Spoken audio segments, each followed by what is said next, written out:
Hi y'all, my name is Cydnee Sanders. If you watched our previous videos, welcome back. If you're watching for the first time, thanks for joining us and be sure to check out our other videos and topics. This video was made in partnership with Atlas ABE in St. Paul, Minnesota. We hope these videos are conversation starters for professional development for adult education educators. These bite-sized videos can be watched with colleagues or by yourself. I'll talk more at the end about the accompanying discussion guide that you can use as an additional resource. Today's topic is discovering learners' funds of knowledge. Remember, in any of these topics, 10 to 15 minutes is not enough. So the idea of this, or really our hope, is that these begin the conversations among educators. Then we will do what we can to present different ideas, resources, and solutions in bite-sized chunks. As I mentioned, this is one topic out of a series we'll be doing called Moving Equity Forward in Adult Education. Be sure to check out our other videos. All right, I like to start with an overview of our topic since many of us like knowing what's coming. Let's take a look. Today we started with the welcome. Next, we will do another community check-in, which is a question I will pose to y'all to get us thinking about before the topic continues. Then we will define funds of knowledge and an asset-based perspective. After that, we will look at some examples of how to do this in our classrooms and schools. And finally, we will wrap by briefly going over the accompanying discussion guide. So let's start with our community check-in. Today's question is, what is one topic you know a lot about outside of adult education topics? So, something that you don't teach, maybe. In a bit, we are going to talk about what topics students are experts in, but let's first think about what we know a lot about. Feel free to pause the video for a minute to think about this. If you're watching this with others, take a moment, talk about your answers. You might learn something new about a colleague. All right, great. Welcome back. For me, I know way too much about movies and TV shows. It's really a problem. If you ask me about an actor, or at least most actors, I can basically give you their whole IMDb page. This is an example of a small part of my funds of knowledge. So let's talk more about what this means. First, many of you may already know what this means, so I'll ask you, what is funds of knowledge? Feel free to pause the video again to reflect and talk among your group. Otherwise, let's keep going. If you're new to this term, funds of knowledge is defined as the practices they have developed, they as students, have developed and knowledge they have produced and acquired in the living of their lives. For example, in farming, construction, gardening, household maintenance, or secretarial work, and really the list goes on and on, that generate much of the knowledge household members may possess, display, elaborate, or share with others. We are teaching adults, so we cannot assume they are empty vessels who don't know anything. I think sometimes we get so wrapped up in what skills learners don't have or skills that need improvement, and we forget to see what skills they do have. Or if they are, for example, level 1 English learners, we have to remember that they still have a wealth of knowledge. They just don't know how to express those thoughts in English yet. It's up to us as educators to position learners as the experts they are. We are not the only expert in the room. One of my favorite examples I've read about was a K through 12 teacher drawing on the expertise of parents' knowledge of soil science because a lot of the parents were migrant farmers. Or another example was a adult class did a math lesson, but they were measuring the square footage of rooms because most of the students worked in construction and knew how to build houses.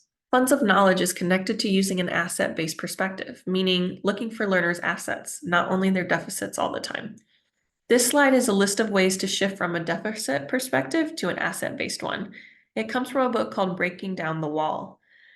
The authors go into more detail about each of these suggestions if you're interested. I highly recommend this whole book. It will be linked in the discussion guide. Now, this book does focus on K-12, but there's still a lot that we can adapt. Essentially, we need to spend more time building relationships with learners, learning more about their goals and interests, helping colleagues do this too. Use storytelling such as in outreach materials that don't always focus on learners in a deficit view, like some of them being immigrants or in prison, because that is not the only parts of their identities. I have another question for y'all to think about. Why is it important to use an asset-based approach? Feel free to pause the video to reflect and talk with colleagues. Otherwise, let's keep going. I want to make sure we all understand why I believe this is important, and I have two main reasons.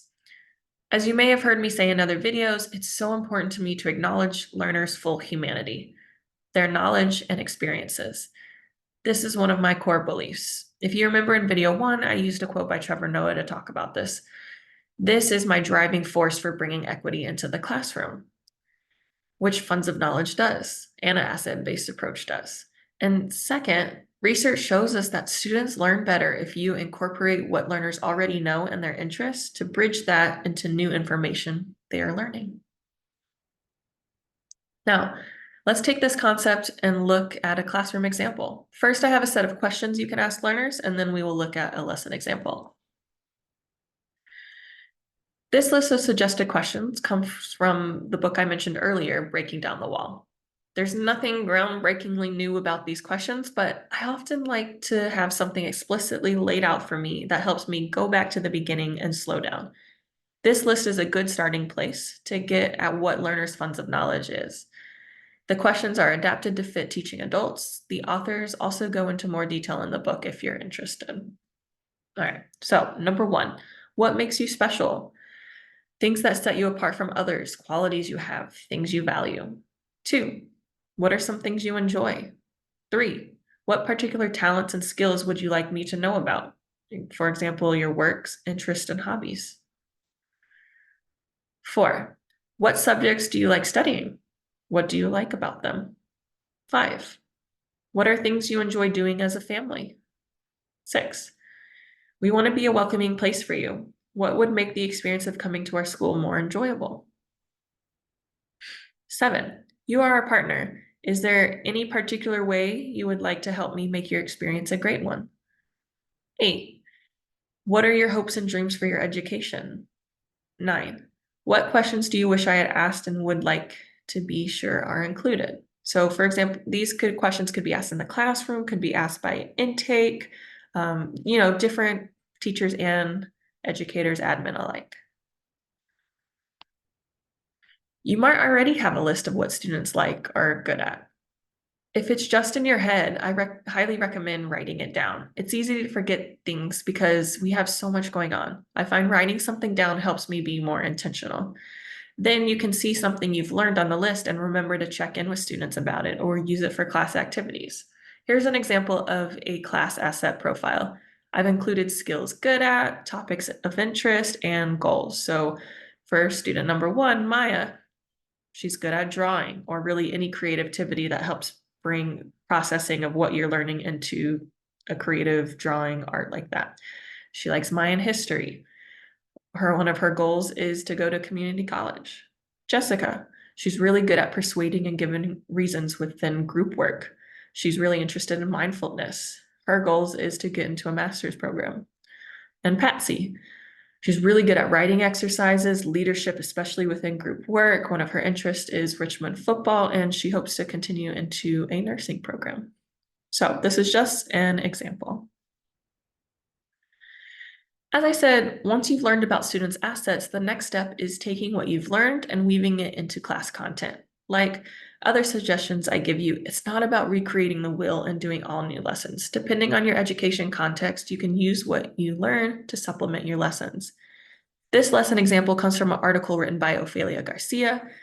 This lesson is an example of a whole new lesson made, but adapt what you can. In this class, there was a new student from Peru named Carlos. On the first day, the students split into small groups based on language groups since it was part of a language learning class. You can think of other ways to split up your classes into groups. The Spanish-speaking group learned that Carlos played an instrument named the quena, which is like a flute. To prepare for the next lesson, the teacher put together a paragraph based on what she learned while researching. And that served as their main text for literacy activities the next day. Carlos even played the quena for the class, and they had a discussion about how the music made them feel, comparing emotion words in different languages.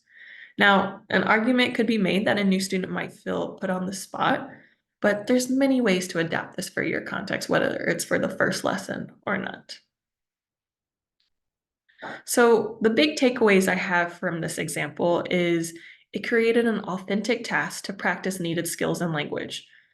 Don't forget, a major reason for doing this is having space for learners to be the experts in the room, to lead activities. So it's not only about the teacher's power. You can use what you learn about students' assets for readings and questions, discussion questions. If you remember, I mentioned the language experiencing approach in another video. This could be another great chance to use that approach. To learn more, the link is in the discussion guide. An extension of this is students can do research and presentations based on the topic. For example, you can take Carlos talking about the Kenna to then the whole class preparing a presentation about instruments they play, or ones they like listening to, or one they don't know much about. I hope these sparks a few ideas of ways to find out about and use learners' funds of knowledge into your lessons. All right, that's it for today's bite-sized tasks. Don't forget to visit the discussion guide for this video to deepen your understanding of this episode's topic. The link is in the discussion guide. The link to the discussion guide can be found in the description to the video on YouTube and also linked on the Atlas website.